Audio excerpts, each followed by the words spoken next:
Good morning students, welcome to your education online class. Today we are going to start with a small and new chapter that is though it is a part of intelligence. Last day we have done Spearman's two-factor theory. Today we are going to start Thurston's multiple factor theory or group factor theory, or it can be said as seven-factor theory. Now before I start this theory, I must say that in Spearman's two-factor theory, what we have seen? We have seen that he is considering two different factors in our brain. One is general mental ability or general mental factor, and another one is special or specific mental factor or mental theory. Now, basically he has concluded with mainly two factors of our brain. One is working for in common, that is general factor, and special or specific is one which is performing, which is dependent on the performance, and it is increasing or reducing according to the nature of the job for one individual. Now here, according to Thurston, as I have told you, we can understand through the name of the theory that multiple factor theory, or it can be stated as seven factor theory, or it can be stated as group factor theory. So it is easy to understand that Mr. Thurston, he is explaining, he is talking about more than one or two factors. Maybe there are many factors. And what is the importance of group factor? These factors are working in group form and they are performing a job. Now let's go to details. Before that, let me take my chalk. See, Thurston's multiple factor theory, as I have told you, you can say it as a group factor theory, or you can say seven factor theory. Anything, any way the question can come. So you have to be mentally prepared which one is coming. You have to write the same. You are going to get details in PDF.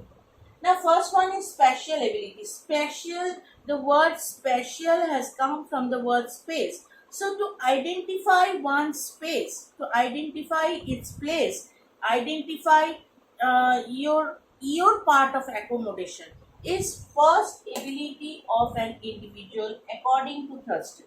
What is that? Means suppose you have been given 3 pages to write, and you have made a writing, or you have prepared a writing which is increasing 5 or 6 pages, or maybe it is completing in 1 page. So you don't have the idea of space, means keeping an idea of a space, or keeping an idea about the position or the part which is allotted for you.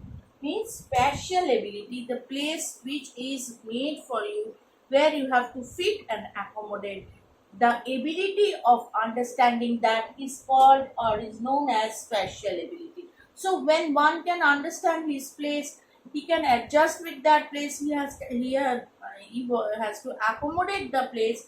That ability, if the person is able of doing that, that is called spatial ability. And spatial ability is one of these multiple factor theory.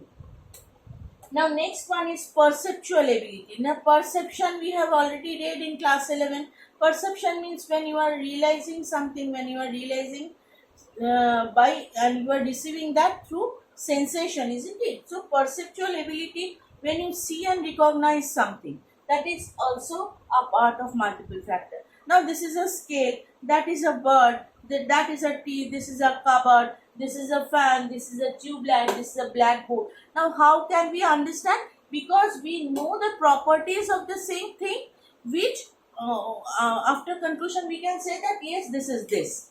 How we can say? Because this is a board, I know I am writing, this is a black in color, I am writing with chalk, isn't it? These are the features. Now how shall I know that this is a fan? Because this is giving us air, this is on the ceiling, this is continuously rotating to give us air. So the features, when you are combining, and you can come to the conclusion that yes, with the help of the scale I can draw a straight line. So this is a scale. So this is perceptual ability, when a person can after seeing something, after seeing a particular thing, can understand what is it. It is called perceptual ability. Number 3, numerical ability. It is very easy to understand. Numerics means we know all number, identifying the number and basic calculation of the number, addition, subtraction, division, simplification, okay, multiplication, all the basic features when a person can tell, that is called numerical ability. Next is verbal ability. Verbal ability to means verbal means oral, we know. When we explain something after having some experience, or when we explain something verbally or orally to someone else, how much I can, that ability is called verbal ability. Now, after completing all this discussion, I will tell all why all these parts are explained like this.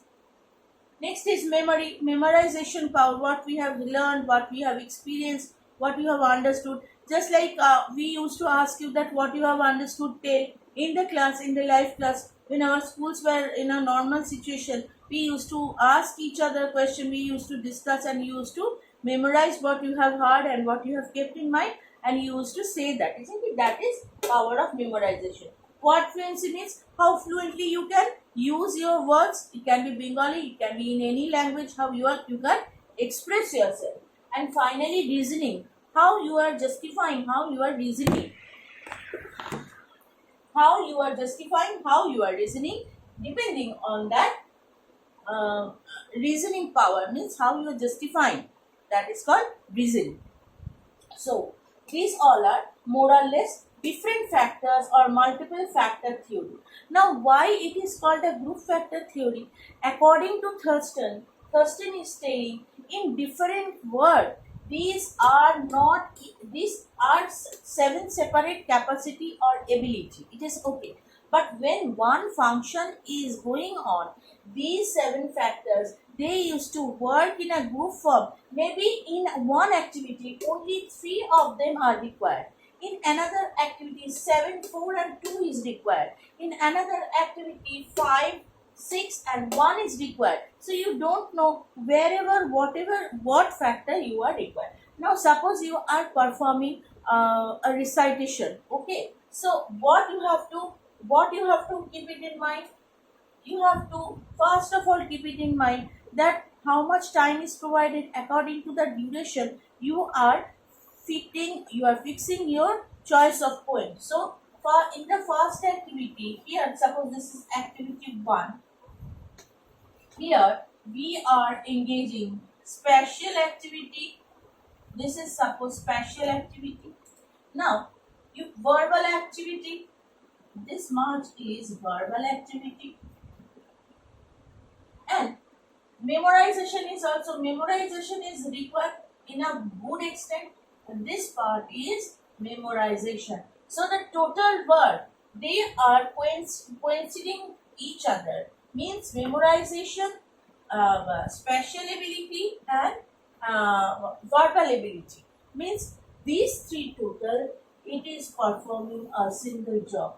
In another job, when you are doing mathematics, again you need numerical ability. Suppose this is a work of mathematics. Here you need numerical mathematics. This is N. U means memorization, what you have learned, and you need to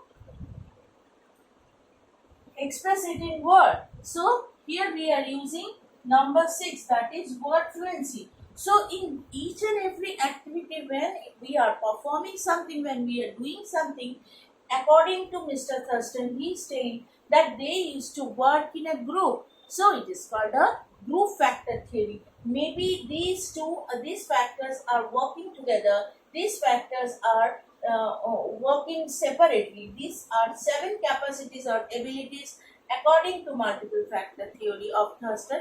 But he is saying they are not isolated from one to the other, but they are quite connected to each other. And what is happening? When one performance or one activity you are going to do, these are joining as a group and they are performing. So this is all about Thurston's multiple factor theory. You are going to get details in the video. There's nothing to explain more as the subject is very easy. Next day we will start with the new chapter. Thank you very much.